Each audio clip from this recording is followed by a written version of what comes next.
Oi gente, Natal está chegando, essa época linda, e no Papo com o Especialista de hoje nós vamos conversar sobre acreditar ou não acreditar no Papai Noel. Eu converso com a psicóloga Daniela Lísia, que tem mais de 20 anos de atuação em desenvolvimento de pessoas. Daniela, como vai? Tudo bem? Tudo ótimo. Cara, acreditar ou não acreditar no Papai Noel? Tamara, eu que agradeço o convite. Que bom te receber aqui no consultório, seguidores do canal. Sintam-se todos muito bem-vindos aqui. Obrigada. Essa sua pergunta, ela já me encanta como símbolo do Papai Noel de cara. Porque na sua pergunta residem dois elementos muito interessantes. O primeiro é o verbo acreditar. Tá no dicionário. Acreditar é intuir coisas boas, confiar. E talvez acreditar nesse tempo contemporâneo que a gente está seja até um ato revolucionário, né? E aí você fala acreditar em Papai Noel. E aí Papai Noel tem essa palavra, papai. Se eu me remeto ao símbolo como papai, você como papai, quem está lá em casa também, as crianças, os avós. Bom, se ele é o papai, somos fraternos, somos irmãos. Então, acreditar em Papai Noel é quase que um convite muito esperto para que a gente resgate a fraternidade, a crença no outro, no círculo, na empatia. Tudo isso é tão fundamental para a gente num tempo como que a gente está vivendo hoje, né? Então, por que não acreditar em Papai Noel? E qual a importância, né, dessa crença, dessa fantasia para as crianças? Tamara, olha só, eu costumo brincar que a fantasia, o universo lúdico, é como se fosse uma caminha de sementes que a gente vai cultivando na infância. Porque na fase adulta, a gente é muito convocado a resolver problemas. Quantas vezes por dia, vocês que estão aí assistindo, nós temos um problema para resolver. E para que esse adulto corresponda a esse ato de ser criativo, ser resolutivo, é preciso essa semeadura da fantasia na infância. Então a fantasia, ela é o elemento que compõe a criatividade e, consequentemente, a solução de problemas lá no futuro.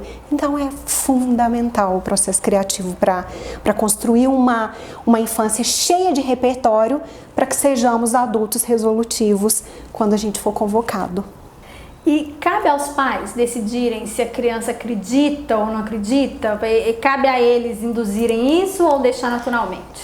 Bom, tem uma coisa que é muito engraçada, que é assim, eu nunca vi contar num pai, numa mãe, num educador, num cuidador, que faz uma reunião com a criança e fala, olha, eu quero falar agora sobre o Papai Noel. É tão automático o repasse dos contos, dos mitos, das histórias. Ele vai sendo repassado através dos símbolos. A árvore, o próprio Papai Noel, né, o velhinho. E só esse símbolo já é tão acolhedor, né? É um velhinho. Então, ele é muito útil para que nos remeta ao contato com a vovó, com o vovô. Agora, tem uma coisa, gente, que tem que ter cuidado, que assim, acolher o mito não significa forçar a presença física para a criança. Então, a gente vê aí nos shoppings aqueles cenários lindos. E aí, eles põem lá o velhinho sentado na poltrona e os pais querem a foto clássica da criança no colo do Papai Noel. E às vezes as crianças choram muito. Isso não significa que ela não tenha acolhido o mito. Isso só significa que é aquela presença naquele momento, porque é muita informação mesmo, né? Uma barba, uma voz grave, às vezes uma assusta, roupa, né, criança? Então, é uma flexibilidade do pai e da mãe. Agora, quando você me pergunta, responsabilidade do pai e da mãe inserir esse mito para a criança ou não? Gente, é responsabilidade do pai e da mãe apresentar um mundo para a criança. Não é só os mitos, os contos, os símbolos. Então, é muito importante pensar que sim, é responsabilidade do pai e da mãe a forma como eu introduzo o símbolo para o meu filho, né? Ótimo. E você falou que para acreditar vem quase que naturalmente, né, no automático. Sim. E para desacreditar, são os pais que devem contar? Tem um limite aí para criança, né? 10 anos, já tá maiorzinha, não deve mais acreditar. Como que é isso? Olha, quando a criança é muito pequenininha e tem irmãos mais velhos ou primos, em algum momento, um primo adolescente, e aí pode ser que ele introduza alguma informação para a criança, aquela que é bem pequenininha, é o tio Flávio que se veste de Papai Noel, seu bobão, né? Eles falam uns com os outros assim. Então, quando a criança é bem pequenininha, talvez ainda valha a pena você tecer um pouco mais para ela aproveitar um pouco mais esse simbolismo, desse universo fantasioso, porque é o tempo dessa germinação ainda para ela. Então, você pode tecer um pouco. E tem razão. Olha só, seu primo já notou, o tio Flávio, ele foi convocado pelo Papai Noel. Então, é como se você costurasse um pouquinho daquela realidade que foi trazida, mas vale a pena manter o universo fantasioso. Entendi. Agora, você está me perguntando de um limite. Não tem uma data limite, gente. Porque se tivesse, a gente viria com bula, todo mundo vinha numa caixinha, seria o melhor dos mundos. Eu sei que é o sonho de vocês, pais. Mas tem uma chavezinha que começa ali por volta dos 7 anos de idade, de transposição da fantasia para a realidade em vários aspectos. Uma dica que eu dou para vocês perceberem, vocês têm hoje muito mais contato com a escolinha, então percebe que até 5, 6 aninhos de idade, você recebe os trabalhinhos dos seus filhos, a professora às vezes apresenta o resultado, é tudo muito recheado de simbolismo, formas, cores. O que é isso? É um universo fantasioso preparando essa criança com muitos símbolos para receber lá aos 7 anos a alfabetização de uma maneira muito mais prática e fácil para ela. Então a própria escola já mostra pra gente um caminho, que tem uma chavinha que vira ali entre os 6, 7 anos de idade, porque cognitivamente ela já está um pouquinho mais pronta para ser alfabetizada e para concatenar algumas coisas que ela já foi percebendo. E aí um dia ela chega com talvez nem uma pergunta, às vezes ela chega com uma afirmação. Mamãe, eu já sei que o Papai Noel Então, quando ela chega com isso tão bem formulado, ela mesma já está te contando que ela está pronta. E aí, Tamara, eu falo que essa é a hora daquela conversa maravilhosa que você pode ter com seu filho. Porque tem pais que ficam acuados, né, gente? Gente, e agora? Vai ficar parecendo que eu falei mentira pro meu filho. Então, então, essa conversa, ela pode ser fantástica. Primeiro, porque você pode resgatar a raiz do mito. Então, eles gostam de pesquisar, então vai lá no Google junto com a criança, pesquisar a origem do Papai Noel e principalmente como que isso foi sendo repassado ao longo do tempo, como é que isso sobreviveu. Olha que pesquisa gostosa de fazer junto com seu filho nesse momento em que ele já está prontinho.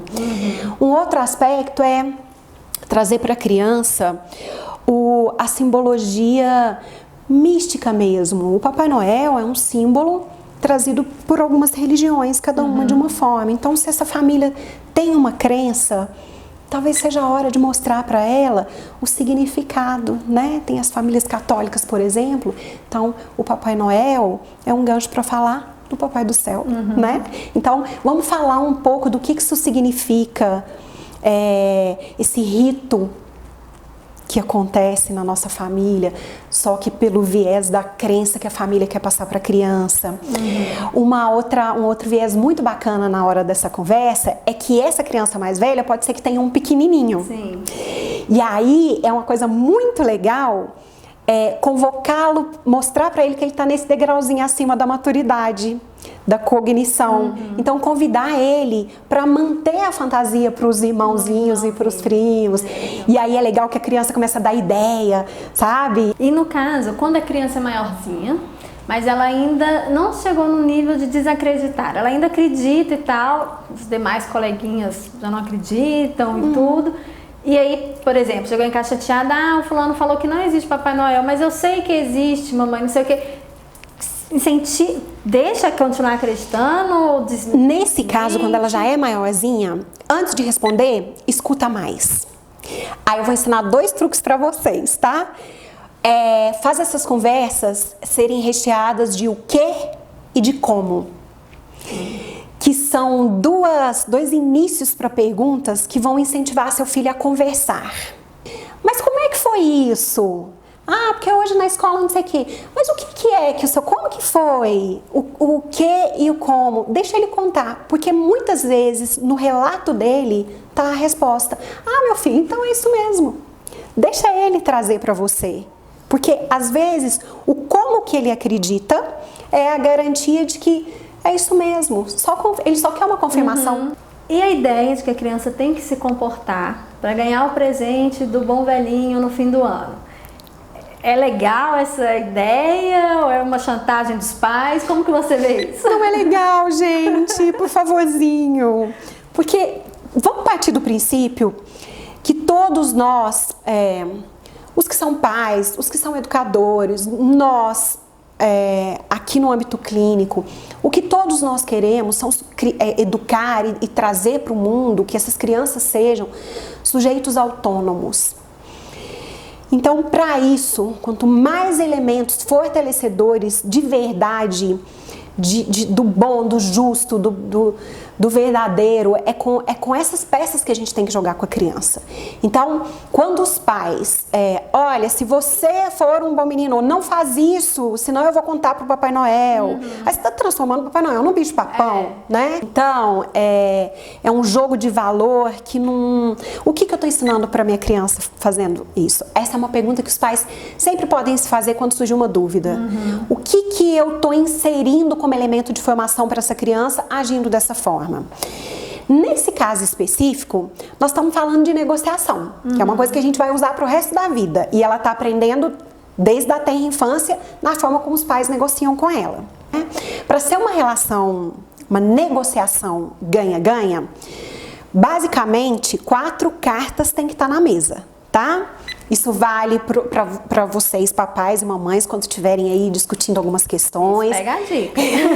Isso vale, gente, para tudo na vida. Negociação, básico da negociação. 4 cartas na mesa. E vamos ter que fazer esse jogo direitinho com os filhos também, para eles aprenderem a negociar ganha-ganha quando eles ficarem maiores. Então, o que eu quero de você? Minha carta. Minha outra carta. O que eu tenho para te dar? Suas 2 cartas. O que você quer de mim? O que você tem para me dar? Tá? Percebe? Entendi. Como que é uma negociação muito mais gostosa de ser feita? E fica mais fácil também de vocês monitorarem. Eu cumpri? Cumpri. Você cumpriu? Cumpriu. Talvez alguns pais podem pensar que seja importante a criança entender que ele compra o presente para valorizar o trabalho, ver que tudo tem, né, um valor, vamos dizer assim, nada é ganhado fácil, por exemplo. E essa ideia, o que você acha? Isso é legal, Tamara, mas quando a criança, pode começar quando a criança já é pequenininha, porque tem o rito do escrever a carta para o Papai Noel. Já nessa hora, ainda acreditando, né, em toda a fantasia, ainda assim você pode incluir o assunto de valoração. Como que isso pode ser feito?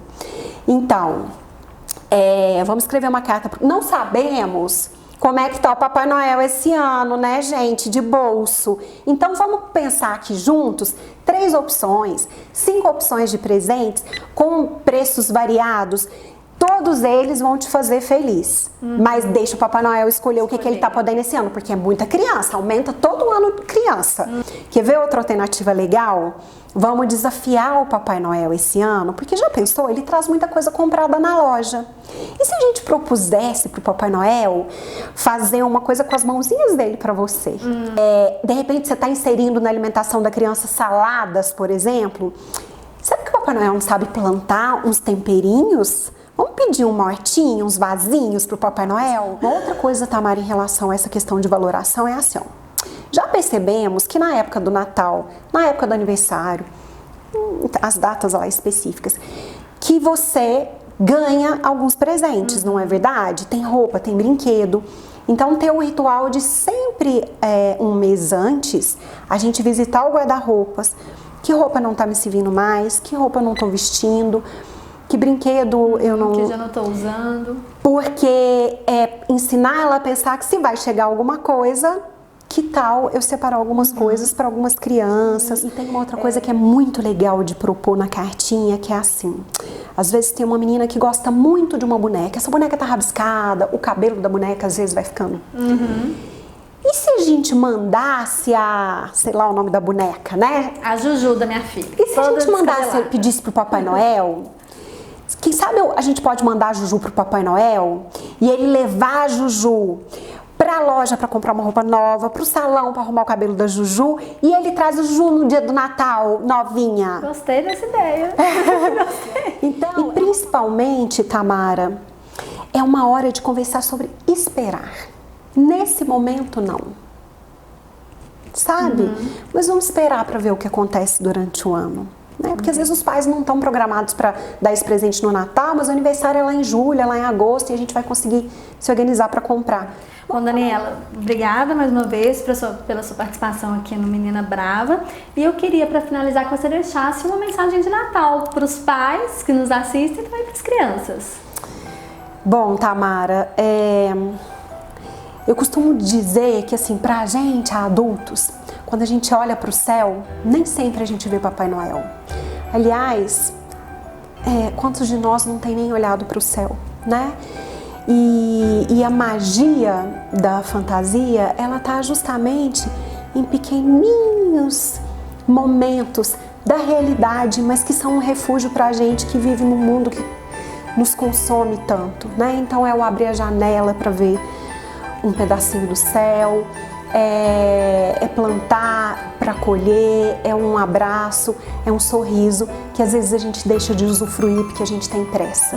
Então, o que eu desejo para vocês é que todos os dias de 2020, pelo menos um momentinho do dia, seja Natal. Obrigada. Adorei essa mensagem. Mas a gente vai ficando por aqui. No próximo Troca de Figurinhas, vou conversar com uma mamãe pra gente falar dessa crença do Papai Noel. Até lá!